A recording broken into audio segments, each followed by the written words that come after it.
Welcome to Triggers in Spiritual Medicine, a community-built and grassroots-based podcast that addresses the root issues and triggers at the intersection of our health, systems of oppression, and cultural conditioning. Together, we explore what is truly ailing us as human beings in today's world. This space is non-commercialized, no advertising dollars are involved, because our mission is clear: to dive deep into the heart of our collective struggles and discover the spiritual medicine that can heal us personally, within our families, our communities, and the collective. Each month, we sit down with some extraordinary guests with some incredible stories who share their wisdom and offer at least 3 actionable steps to help you on your journey. This is more than just a conversation. It's a call to action, a chance to tap into the healing tools we all need to move forward as a species. We explore root systems and causes through stories of healing and recovery from addiction, cancer, chronic illness, domestic abuse, and more. We learn from wisdom keepers, medicine people, and lineage holders of sacred traditions, unraveling the mysteries that have survived for millennia, and examining why, in Western societies, we are actually sicker than ever before. You will hear stories from people who have used spiritual medicine in their healing journey, whether through meditation, Reiki, expressive arts, yoga, plants, or even unpacking religious indoctrination, persecution, or even decolonizing mental constructs. If you believe in this mission, please subscribe and support to our podcast by commenting, engaging, and sharing with others. That helps boost the algorithms, so please help support our mission. You can also become a Patreon member to help support our domestic violence community and sacred activist work.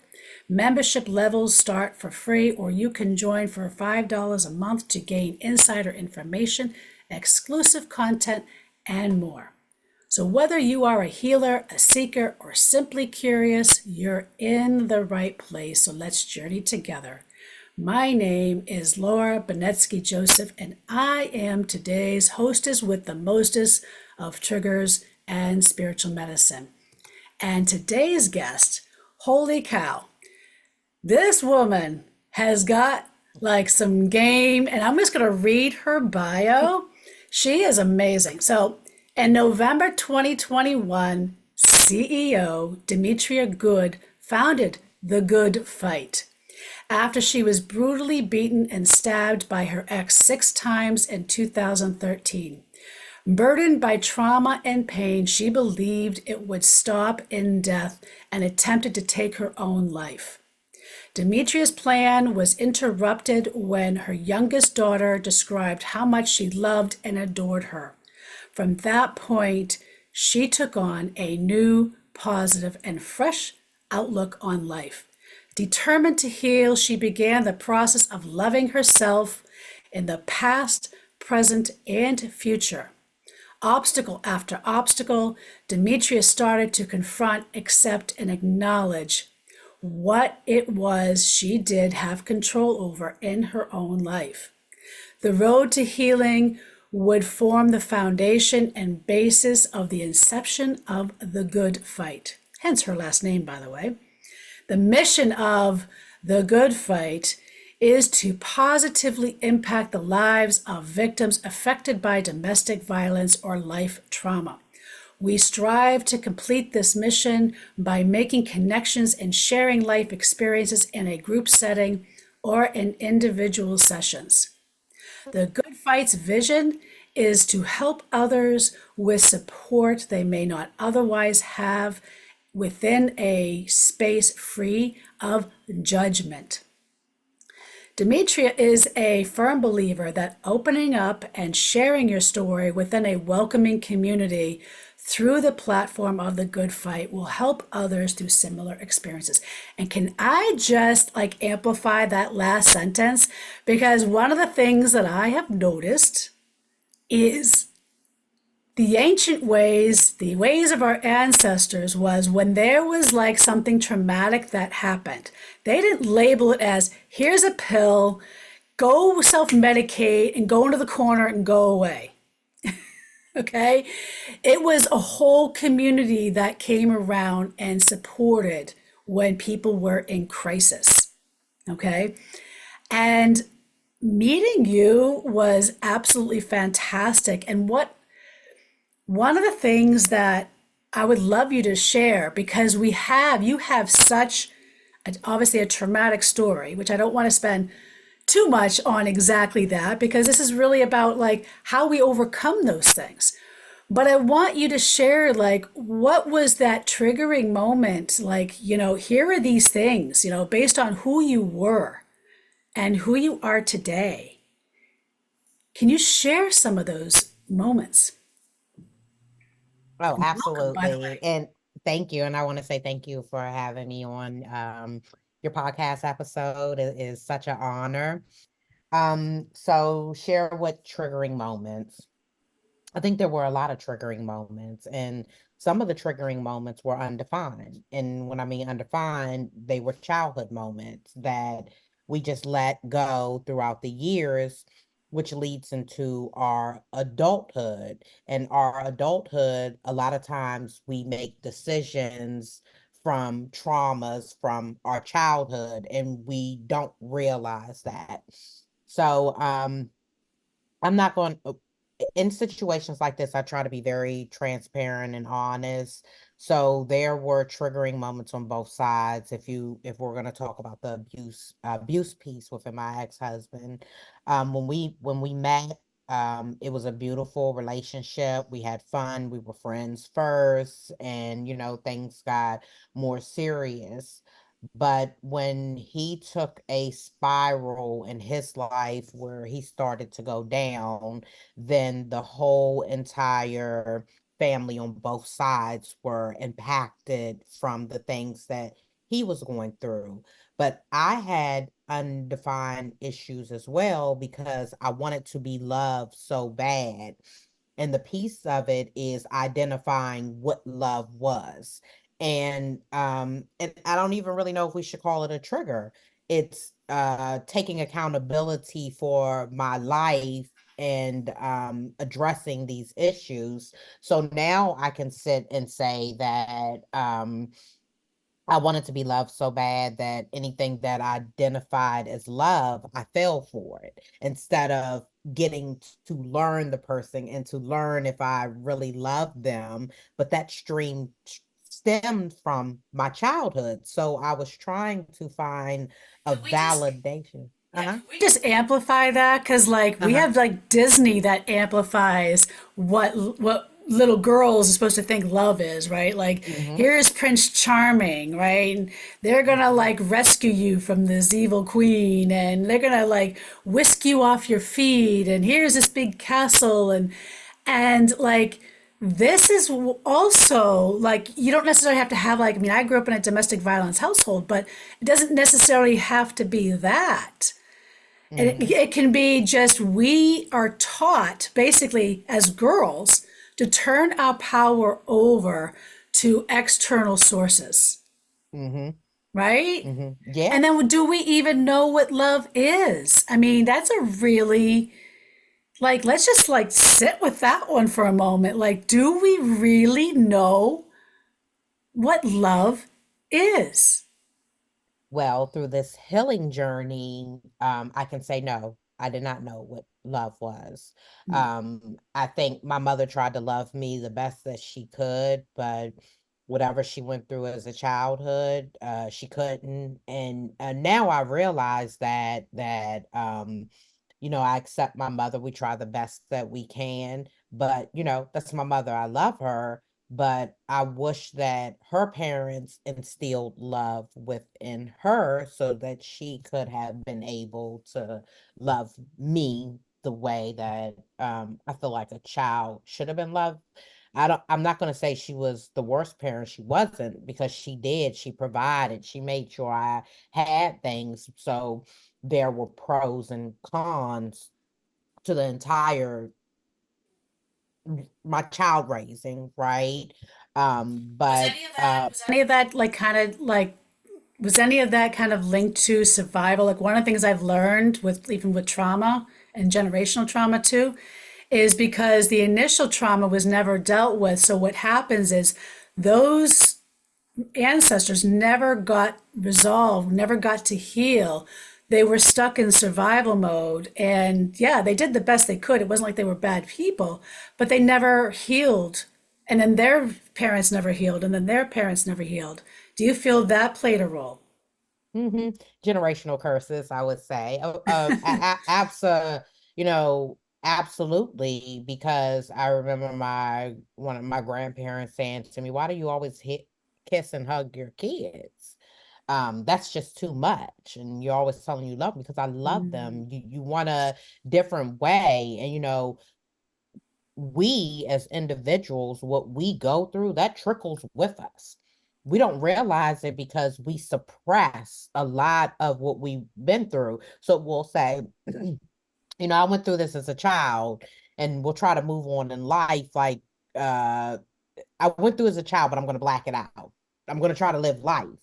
But I can say 95% of us, we cannot do that. We have to address those childhood issues, and going through my domestic piece of it and the healing journey that I'm going through, that is what I learned. That was the whole big concept of starting the Good Fight, is going back to my childhood to deal with the issues that happened when I was a child, because it was lingering with me. And like I tell folks, we get in situations where trauma bonding. So I was trauma bonding with my ex-husband, but not only was I trauma bonding, I think pieces of it, I was the abuser from my childhood. Not to an extent of what he put me through, but when I got upset and I couldn't control how I felt or to express, even if he did it to me, I did it back to him. Because I would like to clarify language around that, if that's okay. Yeah, absolutely. I feel like there's a difference between abuser and being abusive. Mm-hmm. And I think we all can be abusive, but not Yep. all of us are abusers. Mm-hmm. So I think, can some people, when they've experienced trauma, yes, become abusive? Yes. But I think we have to really look at, there's a difference between abusive and abusers. When Mm-hmm. I think of an abuser, that is somebody with the intent to commit an act that's harmful. Mm-hmm. And Mm-hmm. I don't necessarily know that some of us, when we are reacting out of trauma, we're not doing it because we are an abuser. We are doing it because there's something within us that's trying to protect something within us that had happened to us, right? So it's like Mm-hmm. coming from a reactive or a lashing out because it's self-preservation or survival, kind of like that primal brain stuff that kind of triggers within us. And so I Mm-hmm. just really want to be careful that we are very careful around, like, are we really an abuser, or is it that we were abusive because of the trauma? And I think this needs to be just Mm-hmm. like, I think we'd have to look at that Yeah. deeper, right? Like, Mm-hmm. and really look around framing that. And I just hate to see, like, when we're already struggling, Mm-hmm. to say, yeah, did I act like not in an appropriate manner? Yes, but I wasn't Mm-hmm. an abuser. I Mm-hmm. was abusive, or I lashed out, or I had a triggered reaction, right? Mm-hmm. Or I had a PTSD episode. Now that doesn't mean that it negates our behavior. We are responsible for our behavior. But Mm-hmm. I think, we have to really be careful that we're not labeling ourselves as abusers. And I agree, and I agree to that to a certain, because I do tell people that being abused, sometimes we can become the abusers if we repeatedly go through it, and we don't realize that. And this is why I say that. And I agree with you that sometimes abusive, but if you look at certain situations, and this is why I tell folks we have to address a lot of the things that we go through, because if we don't address it, we can be in the shoes of someone else. And this is a piece of the generational curses, is the patterns continue to go. So if I did it, now the next person is doing the same thing to someone else, because we watch it and it becomes a habit. And I can say that in certain situations, because of what I went through, not physical,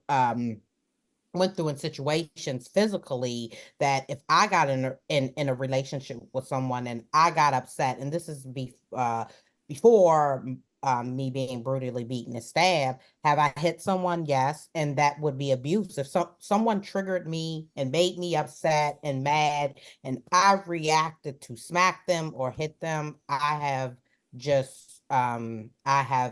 have now become not abusive, but I have abused that person, because I physically hit them. They didn't put their hands on me, but because of what they did, triggered me, I Yeah, reacted, and we could say that it's in an abusive way. right. Because as children, we've normalized, right? Hmm. Hmm.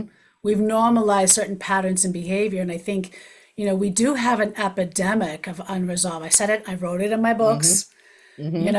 Over and over and over, I say we have an epidemic of unresolved trauma. It is the Hmm. root to our political issues. It is the root cause to our chronic illness issue, to the rising disability issues, to the incarceration. I can make a list. It is the Hmm. root to a lot of it.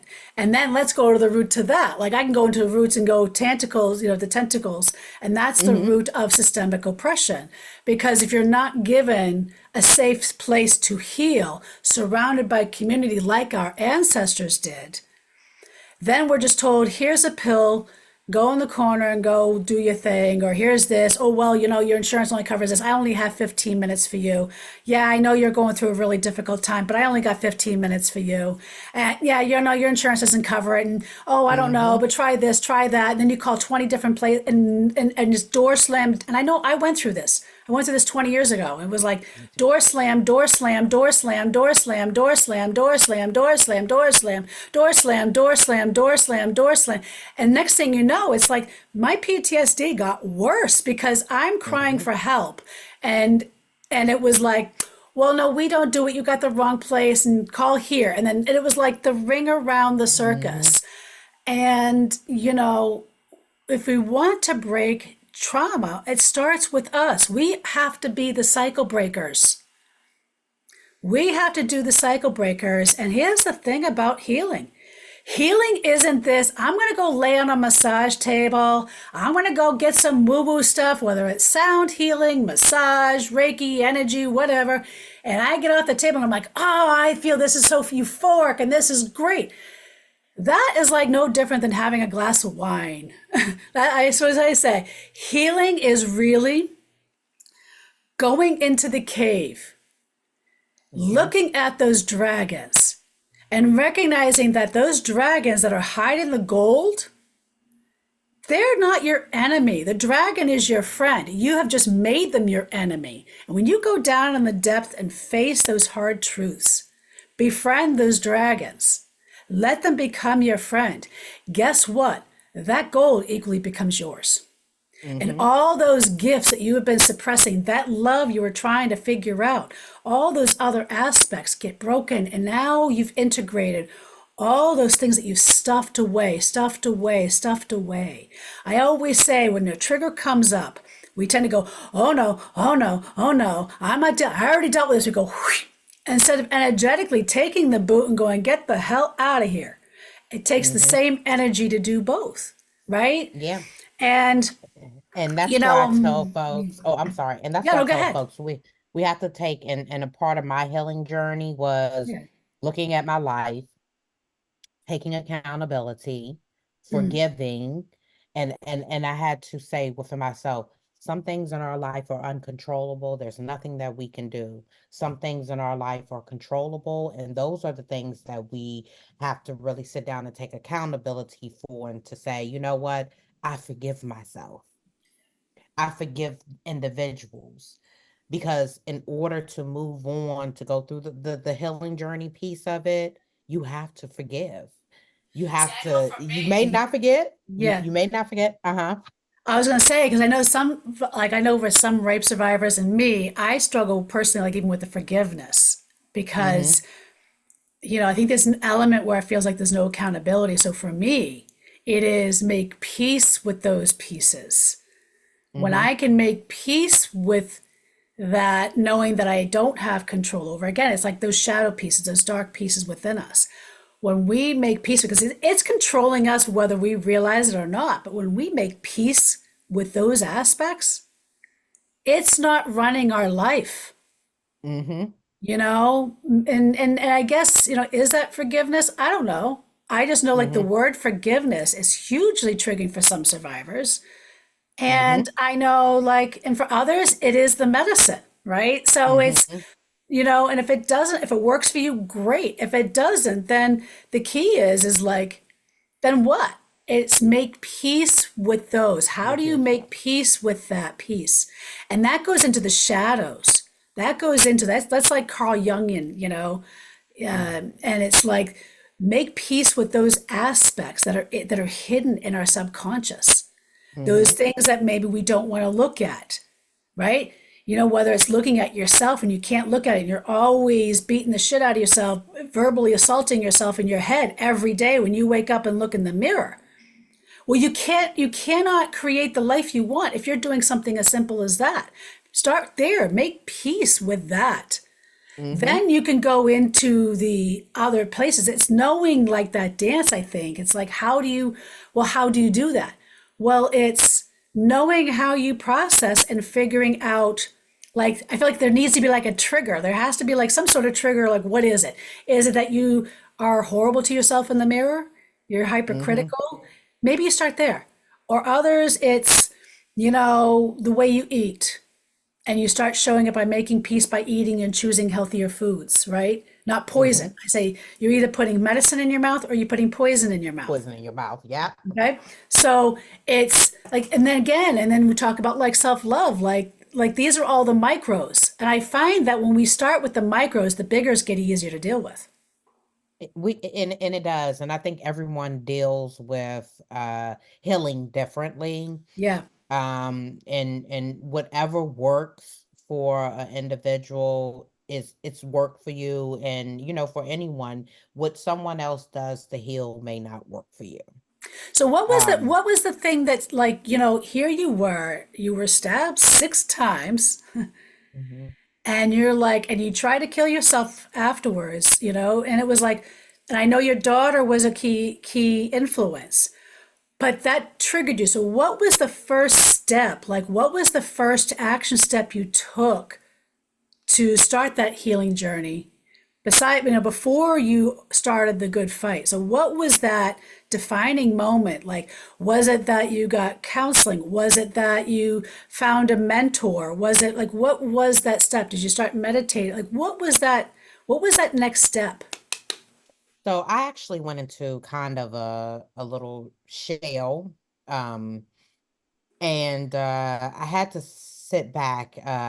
Going through what was next was a lot of thinking, a lot of trying to work on loving myself, because what I realized is I didn't love myself.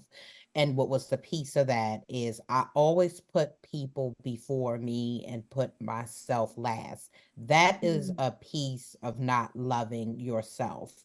And I believe when we talk about what is love, is putting yourself first in any situation, because you are unable to take care of someone else if you can't take care of yourself We're not first. talking, by the way, getting manicures and pedicures, ladies. We're talking about like taking care of your internal, mental, Inner. your body, your inner self. Mm-hmm. That part.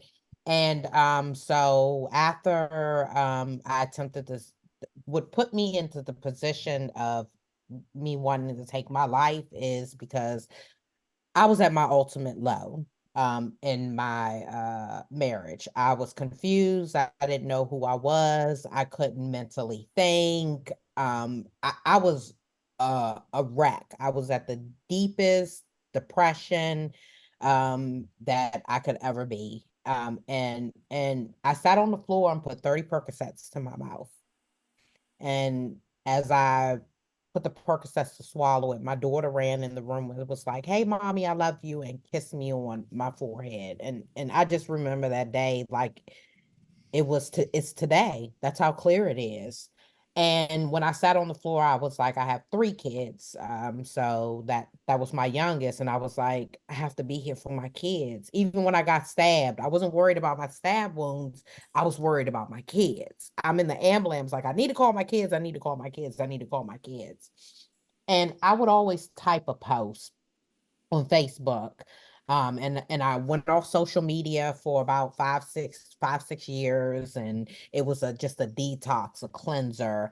And I was like, I started putting stickies on my mirror. "You're beautiful. I love you. And you can do it." And just all different kinds of stickers that would boost me. And what happens is you end up reading those stickies over and over again. So you begin to tell yourself, "I love me. I love you. I am beautiful." Despite that, my face was badly damaged. So it looked like someone beat me up, like I was in a bad fight. You would have never thought that I almost lost my life.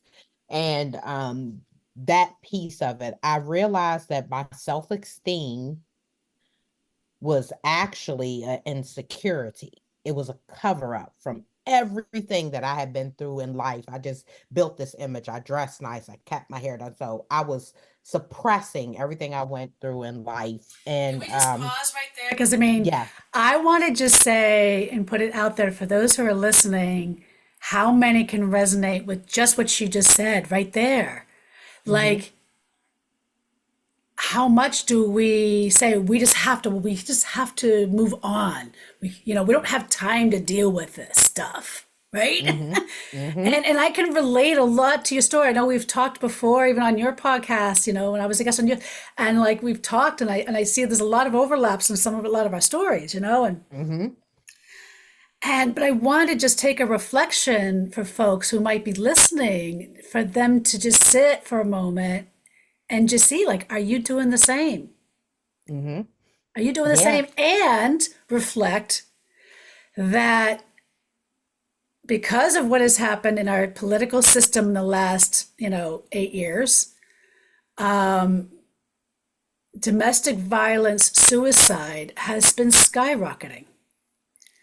So, and I mean, we also know because the family court, that's a whole other topic for another day, but let's just bring in that October is Domestic Violence Awareness Month. November is Family Court Awareness Month. So, and a lot of it has to do with the family court abuses where women are like, I'm already trapped trying to get out of this relationship, and now I can't get out because family court won't let me be free from my abuser. So they feel like the Mm-hmm. only way out is suicide.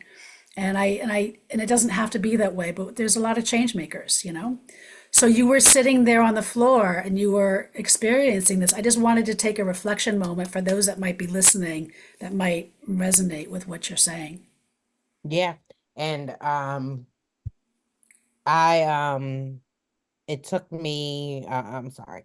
It took me 5 years to realize how much I didn't love myself Mm, ever since my childhood.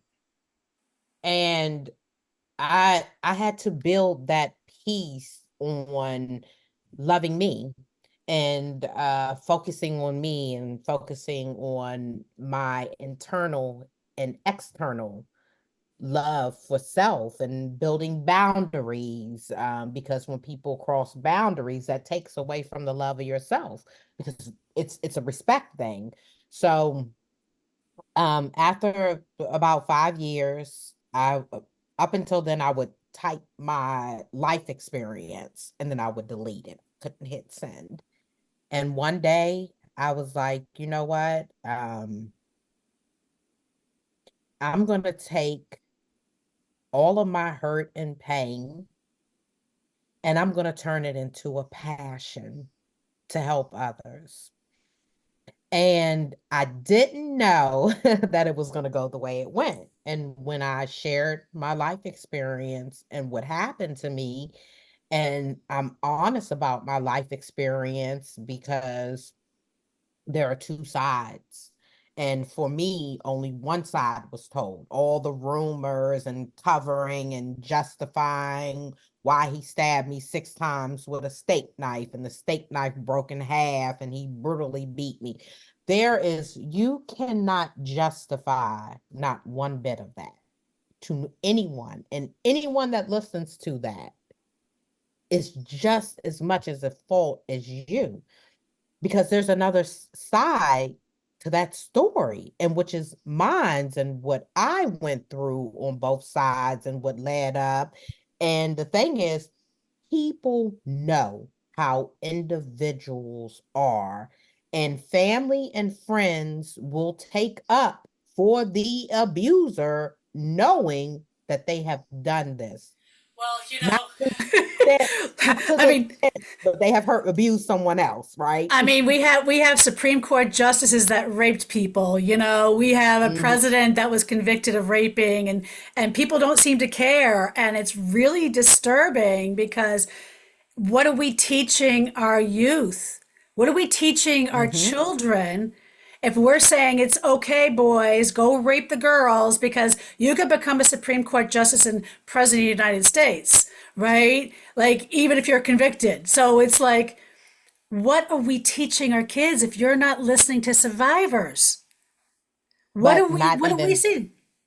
Mhm. Like, what are I'm we sorry. saying? I mean, you were teaching like our children. Like, I've always been wondering, like, why is it when a woman walks into a bar and she comes out bloodied, bruised, her clothes are torn, doesn't even have to be married like an ex-spouse, but she was gang raped, and we do is go, well, she went to a bar, what do you expect? Or why was she wearing that? She was bringing it on herself. Instead of looking at, like, what kind of psychopath does this to somebody? Like, it really goes into the roots of our culture. And it goes back to the birth of this country. And a friend of mine even did something. It's on an earlier podcast for those who want to look up how the burning times of witches influence white women culture today. We go into, especially those of like European women, why we hang our sisters out, why we don't support our sisters when it comes to abuse, why we align with the abuser. When I left my children with my children the first time with my abuser and I forgot medication for my daughter and I showed up with the police department because I was afraid. There were 3 women sitting and laughing with my husband at the time in my kitchen while my children and I are displaced because of the abuse. Mhm. Okay.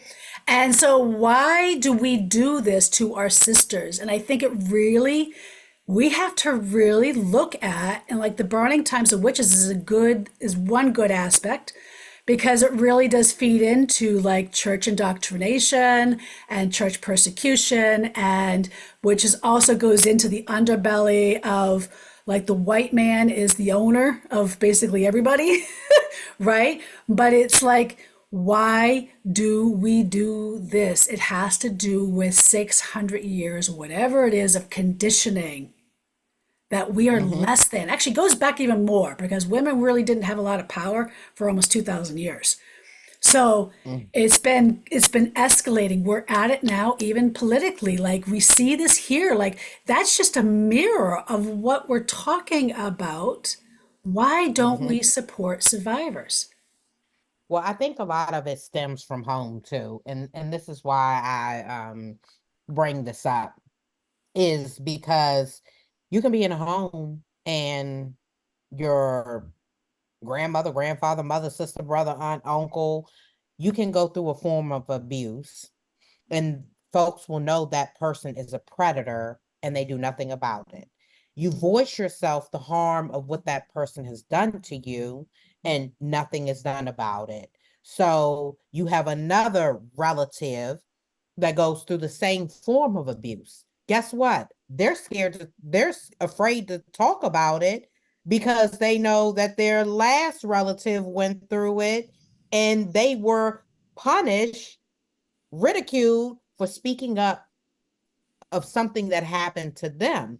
So the question is to families and friends is, why do you put a child in a situation and you don't protect them and you let someone harm them and you wipe it under the carpet? And this child is supposed to go to school every single day. And this is the repeat cycle of the abuser. Some of those kids end up becoming an abuser as well because the hurt that happened to them, no one cared. So they take the Well, hurt to we've someone else. normalized. We've It's normalized it. normalized. It's Yes. normalized. We've Yeah. normalized it. They did a Yep. study many years ago. This was like when I first started my journey. So this was probably like, I don't know, 15, 20 years ago. And I Mm-hmm. think it was a study of freshman boys going into, I think it was, I don't know if it was Boston University, it was one of those. And they did a poll like, hey, if it was legal and you can get away with like raping a girl, this is freshman boys, would you, if you could get away with it and it wasn't illegal? 60% of the boys said they would. This was 15 years ago. So that is very indicative of the fundamental belief systems of what we are teaching our children. And Mm-hmm. yes, if our children are seeing that, I mean, my family too, like my brother aligned with my abuser and protected my abuser, and, my only sibling, and it was very hard because, you know, or even when my daughter, who when she was 7, I found out through the therapist she was cutting herself. I didn't even know. My daughter was cutting herself at 7. So I went, she wanted to know the mental health history of my ex-husband's family. And I knew, I think, I don't know if it was his sister or his mother, one of them had 2 nervous breakdowns, one had another nervous breakdown. And I was trying to find out. And the answers was, oh, we don't have any mental health issues. I don't know what you're talking about. Everything's Mm-hmm. fine. I don't know what Yep. you're talking about. Yep. It's You not you got normal. your family's got the issues, not mine. I'm fine. My Yeah. family, like, there's no mental health issues. And then they won't go get help. You go get I said, help this is your and granddaughter. She needs your help. they don't care. They don't care. And it's like when you want to get the kid help, it's like you're crazy if you go get help. If you go get help, you go get medicine, you go get these things, you're crazy. Something is wrong with you. And I think that's where a lot of folks are scared to talk and to speak out. And that's the situation I was in. I was like, you know what? If I had a voice and I was able to go to other people to strengthen because the loops that you go through when you've been in this situation, and that is how I was able to share my life experiences because if I could be the voice for one person, then God is doing something for me to help the next person. And this is what happened. I started, once I shared my life experience, and this is why I tell folks I don't solely go off of statistics. And the reason why I solely don't go off of statistics is because in the work of the Good Fight, a lot of the life traumas that come to us have never been told. People have never mentioned, they have never said anything. And we get a lot of the first of the first. So how can you document something that has never been told, right?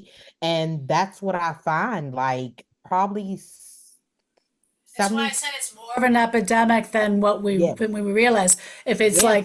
If it's one in like 1 in 3 women are raped, it's probably more than that. If it's 1 in 4 Mm-hmm. women with domestic violence, it's more than that. It's Mm-hmm. just that we've normalized, and I know even with working with people one on one, how many will when I bring up trauma or abuse, they'll be like, no, I didn't really have any. And the next thing you know, they're talking about their parent who was an alcoholic, Mm-hmm. or their parent who had mental health issues because they had unresolved trauma and didn't know how to. And they didn't see it as abuse. They actually had a lot of empathy. And I said, well, this is what we have a misconception of what trauma looks like. Mm-hmm. You know, And we have a that part. misconception because it will show up. We wonder why doctors can't figure out what's wrong with you because they don't know how to treat trauma. Because it shows Mm-mm. up as cancer, diverticulitis, cardiovascular disease, diabetes, obesity. Those are all characteristics of unresolved trauma. Mm-hmm. And Mm-hmm. medication isn't going to fix it. This is why we're told we get more. And then some people, when I hear they're taking 20, 30 pills a day, and I'm going, are you for real? What would your life be like if you were able to unpack all this and get off of all that stuff that's making you even sicker? Like, Mm-hmm. and making the That part. billionaires more wealthy, Yep. you know? Exactly. Exactly. So Yes, I want to exactly. just kind of cue into like the good fight. So, what would you say was what was the big medicine you have found in your journey to be the biggest thing for you as far as like a spiritual medicine for you? Um, I think the biggest thing is helping so many folks rediscover themselves, helping folks dig deeper into things that they're going through, helping the youth, creating programs such as our free youth tutoring, free youth events, workshops, partnering with folks that have resources to help other folks to get resources, just the dynamics of helping folks, and we're helping so many, and specifically when it comes to the youth. A lot of the youth, youth are innocent, period. When a child comes into the world, they're innocent. But protecting them, and the community is what I went to as a child to play with my friends and to not think about the things that I went through to get that laughter until I had to go home at 6 o'clock. Or even if I was able to go to the community center. And so we developed around being a community base, what community should look like, because I feel as though the church is the community, but a lot of what comes out of the church is, um, for me, when I was a child, was a lot of my traumas. That's where I seen the adultery, the gossiping, I mean, everything that you name that was bad came out of the church. And the church I And went to school 10 years was actually one of the pedophiles arrested for molesting little boys. So, see, and that's what I'm talking about. It's like the church is supposed to be the protection of the community, but when we have so many negative things filtering through the church, how do we go to the community base? That's why it's so many churches in the community. So what we wanted to do was take that community base, make it positive, for me to take giving, because I always gave, but I was giving money, not getting my money back, people not paying me back. I can say out of all the times that I've given out money, probably 5% is what I gave back. And I would give up rent money and all kinds of stuff. And now I go through this filter of balancing home and work. And I'm okay with flipping, and my family works with me to giving back to the community. And now more people are coming into support because they believe in us, and we're making an impact in the communities. And for the youth, that when a child stops after our classes, and all of my babies do it, they stop and hug me and tell me they love me, and it brings so many tears to my eyes, and that I'm the best teacher. I'm like, I'm not even a teacher. Like, I'm just tutoring them to help them in school through bullying and everything else that they're going through. you know the best part of this is making change within the communities for men, women, and youth. So that is the blessing, to give, and people appreciate you giving. and what are some of the tools you're incorporating to for that medicine that you're receiving? And I would say that's more like reciprocity, right? Uh, It's unequivocal reciprocity, which is something my teachers used to always teach me. It's you can give, but if you're constant giving, like you still have to be able to fill your well up, right? Mhm. It's reciprocity, and you have to be able to understand that giving is nice, but how are you filling your well up, right? And because that's it's filling your well up is what's enabling you to be able to continue to give. So what are some of the tools that you employ, whether at home in your mind or things that you do to make sure that your well is also filled so you Mhm. can give? Yeah. So, um, my first tool is everybody may not believe this because everybody has their differences in religion, and I respect that. Is faith. I have an abundance of faith, and faith has brought me to where I am today. Me believing in faith has contributed to. I have two folks donating to the rent every month because they believe in what we do. Like we have tons of people that have donated towards our back to school hygiene because they believe in what we do.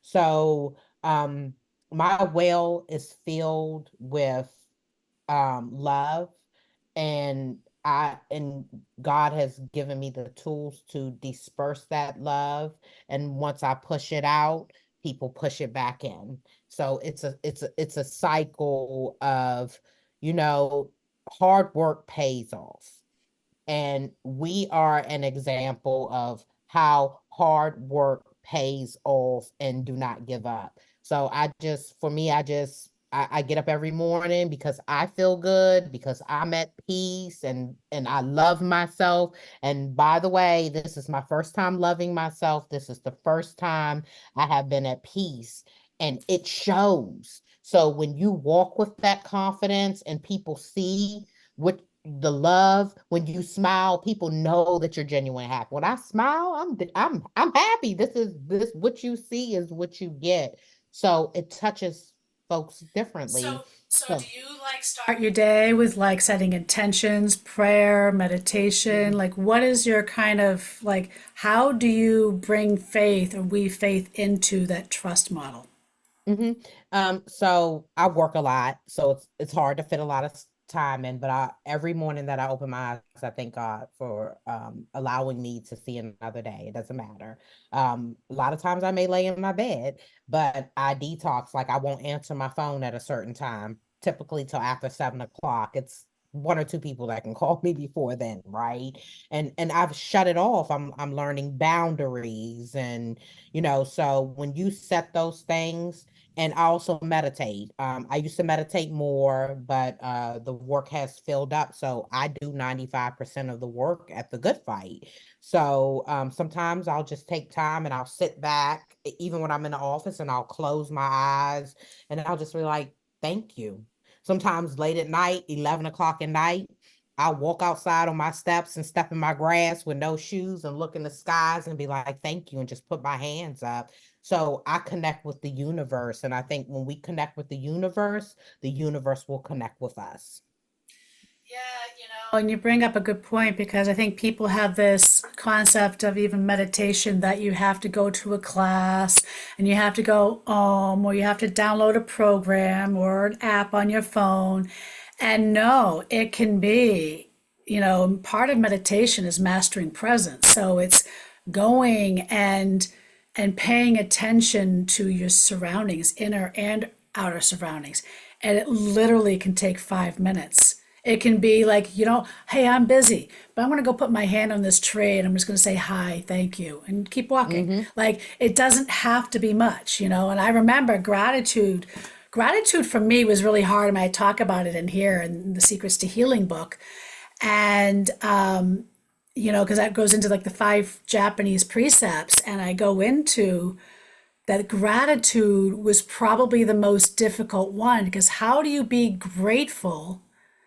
It's like, how do you be grateful like you were sexually assaulted? How do you be grateful that the courts didn't, yeah, they believed you that you were abused, but they took away your kids anyway and gave them to your abuser where you never saw them again? Okay. Mm-hmm. No talk, no hugs, never see them again. Okay. My youngest was 4. How do you be grateful? And, with the Japanese concepts, which is what bridged in for me, is kind of like, you kind of need like those little, again, those positive triggers too, right, to kind of help you fish it through. And for me, it was okay. Well, it was being grateful with no attachments. Well, how do you do that? Mm-hmm. How do you do that? How do you do that? Like, but you can go out and be like, wow, it's a beautiful day and I'm grateful for seeing it. You know, wow, the sun is shining and and it's finding the little nuances of life in general, not the material world, because the material world is another mask. So it's Mm-hmm. not even, I'm grateful for my kids, I'm grateful for my house, and like those aren't the types of gratitude we're talking about. We're talking about gratitude with no attachment. And we talked about attachment earlier, like Mm-hmm. trauma bonding, codependency, and all these things that a lot of times we mistake and think that that's love. I used to think, because I was sexually assaulted and lost my virginity at the age of 15, it took me 40 years to figure out that, having sex with somebody wasn't love. That part. That part. You Mm-hmm. know, that having sex with somebody was not love. And women, especially, are conditioned that if you have sex with somebody, that is love. That's passion. That's not love. That is connecting on an energetic level. It Mm-hmm. doesn't mean that that's love. They can still be an abusive son of a bitch. Okay. They can still act loving. Okay. It's called love bombing, but it doesn't mean that that is love. Love is, I'll give you an example. What I discover what love is. Love is when you're in the dumps and your own brother, for instance, doesn't even help pay for your father's funeral, refuses to even come see him, but then wants to sue you and sue the estate for 80%, saying he's entitled to all the money from the sale of the house. Okay? And somebody shows up and says, be open to receive, and hands you a check to help pay for the funeral. That is love, Mm-hmm. right? And does it because they know the stress. They didn't do it just because it was a money thing. They did it because they knew it was going to take the pressure off of me. Mm-hmm. And they Yep. wanted me to feel better. You know, it's knowing that you don't feel well. Like my partner that I'm with for 8.5 years, took him a year and a half to say, I love you. And I used to be like, because again, we're conditioned. If they say you love you, then, Mm-hmm. if they don't say it, then maybe they don't. And what I've been really learning and investigating is what love looks like and how it shows up. And it always 100% shows up in action. And it's in the little micro actions, like, making sure that, you have a long day and they cooked dinner, they didn't have to say anything, and they took care of the dog and said, I know you had a busy day and, I'll take care of that. Or, your dog is going to the vet. Well, you know what? Here's some, I'm going to help you with some of that because, I know where you are right now with everything else and I'm going to Right. help you. Yep. Okay. And they do it without attachment to it. Or expecting something back, or even throwing it in your face after they done it when they get mad at you. Yeah, because Right? that's not love. Love Nope. is doing things for others without attachment, Mm-hmm. without expectation. It took me a lot of years. The person, and I think it was, and I know this is why I was in a relationship before when I'm in now, and I thought he was it. Because if there is such a thing as twin flames, he was the closest thing to it. I'm not sure if I'm a believer in twin flame stuff, but he was the closest thing to it, where I would wake up in the middle of the night and I would hear him talking to me psychically. And we had that strong of a connection. But I feel like he destroyed me, but he taught me the art of non attachment and non expectation. And I feel like Mm-hmm. that was the only reason why I was in the relationship with him, because he Mm-hmm. taught me that to prepare me for the relationship I'm in now. Yeah. And And I we all have to have these things, right? mm-hmm. And then I also tell folks that what I learned from loving and to fix fix my vulnerability of love, because that was the issue for me my entire life, is being with someone that loves me just as much as I love myself. And not only that, is a person not allowing me to put them before them, but we are an equal yoke where they are making sure that I'm putting myself first and loving myself first. And I'm doing the same with them. communication comes before any of the other stuff. Communication and love and just, sitting there and decompressing and talking and helping each other out, as you said. So one of the biggest things that I learned is a person should never allow you to put them before you. You should always be first. And anyone that selfishly wants you to make them first all the time, that is a red flag. Total red flag. It's called coercive control. By the way, I wanted to clarify too. Some coercive controllers can do some of the behaviors I just listed, by the way. Okay. Exactly. So I want to make it clear the difference between somebody who does it out of love versus a coercive controller. A coercive controller does it to control you, to isolate you, to make them the primary over you. Okay. So, like, I wanted to clarify that because sometimes people can see like some of what I just listed as, it could be a red flag as well. The key difference is the lack of expectation, the lack of you owe me something, the lack of other attachment. It's doing it and setting it free with no expectations. And when they're doing that, that is love. If they're doing it and expecting something, or they're doing it because it's their way of reeling you in to control you more, so you turn over more of your personal freedoms, that's different. That Yep, is I completely agree. different. I So agree. share with me like what your model is with the Good Fight. Our model is helping others through life experiences. Mhm. So we solely focus on, just helping others become their full potential, just accepting who they are. And, with the youth, capturing them before they're taught bad behaviors. We want to teach them respect, manners, and morals. And we do a lot of deep breaths too, just to how to detox that. So we do a lot of self control and just preparing for life and change and being a better person. So is this like done like in a group setting? Is this like individual? Is this like a coaching session or like a class type session? Like how is this kind of structured? Like do you have like different hmm programs and things? Like what how does that work? Yes. Yes. So we have workshops and we do different type of workshops like childhood traumas affecting adult decisions and youth tutoring, to help build the youth confidence, resources, partnering with folks and bring them into the Good Fight because we have a classroom area, bringing those resources here, working with returning citizens. So, oh God, it's so much stuff that we do to help others through. And in the podcast, Unfiltered Unspoken podcast, where we share actual life experiences of others in hopes that someone will connect so that they can start the journey to healing. So we try to bring resources and outlets just to get folks to better themselves, to love themselves. So what would be the top three things if somebody who's listening, they're listening this far in and they are I mean, what would be the top three things you would say to basically, as far as action steps, to help them to start make the change and healing some of their own kind of trauma stuff, so to speak, Of course. I would say especially their first love repeated you. patterns. I Yeah, mean, they're repeating exactly. patterns. Yeah, I would definitely, the first thing I would tell anyone is to invest in loving yourself.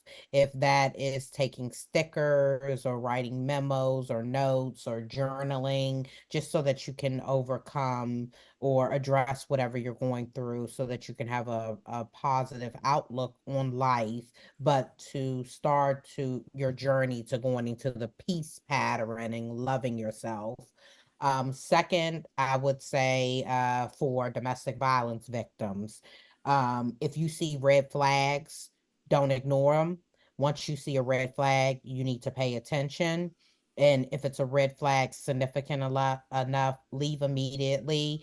Because I think a lot of times, and this is where I say to take accountability, is We allow things to happen and we stay in the situation, and you have a choice to leave. And a lot of us ignore that choice to leave and we become trapped. And once you become trapped, it's harder to get out of the situation. So listen to red flags and know that you have a choice to leave. Do not ignore the red flags. Third, I would say to parents, please put your children first. Um, what what your children see that affect you will affect them just as worse. And a lot of times parents will go get the help that they need and the child is left without help. And then we deem them as bad or misbehaved kids when the kids are struggling from their parents' traumas. So invest in your child. If you're in a domestic situation, think about your child. In any situation that you're in, think about your child. If improving yourself, look at your child. That is a reason. Those are all the reasons for you to improve yourself, protect our youth, and make a better example for them. Yeah, and I think I would like to just add, there's a process I always tell people: stop, pause, take a deep breath so you can see what's happening and get some clarity, and then what's the Mm-hmm. action step? Mm-hmm. What's the action step?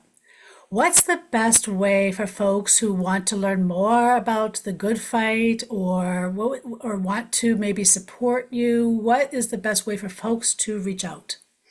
Absolutely. Please visit our website, www.thegoodfight. There's an E on the end of good, .com. So www.thegoode.com. If you would like to support our cause to donate, there is a button at the top of the page. You can click to donate to support our cause. Um, Also, you can email us at info@thegoodfight.com. There's a E on the end of good. Definitely will respond to your email. So any questions that you have, we will definitely answer them. So don't be afraid. Like check, we're doing some wonderful things in the community and giving back. There's a lot of work, that we put into this. So we definitely don't want it to go unrecognized. So, definitely come out and support our cause. We're about our mission, and every penny, every dime goes to supporting the cause, the mission, and the vision of the Good Fight, helping others through life experiences. Well, we thank you so much for coming. And links will be, for those who are listening, will be also in the description. And you can click on those links there. Thank you for tuning in to Triggers and Spiritual Medicine. We hope today's episode provided some insights and action steps to support your personal journey. Remember, healing is a continual process, and by addressing what triggers us, we create space for deeper transformation. If you would like to dive deep into our community and support our sacred activist work, consider joining us on Patreon, where you'll find more resources and insider content to empower your healing path. Be sure to subscribe to our podcast platform, basically on any podcast platform or on YouTube. And please, because we are non-commercialized or have advertising dollars, please share, like, and engage with us to help boost the algorithm's status. Since this is a community-driven podcast, your support truly makes a difference in helping us reach more souls who can truly benefit from this journey. Stay connected, stay mindful, and keep doing the inner work. Together, we are building a community that uplifts and heals. Until next time, stay grounded and take care of your soul. Laura Bonetzky Joseph. Till next time, have a great day.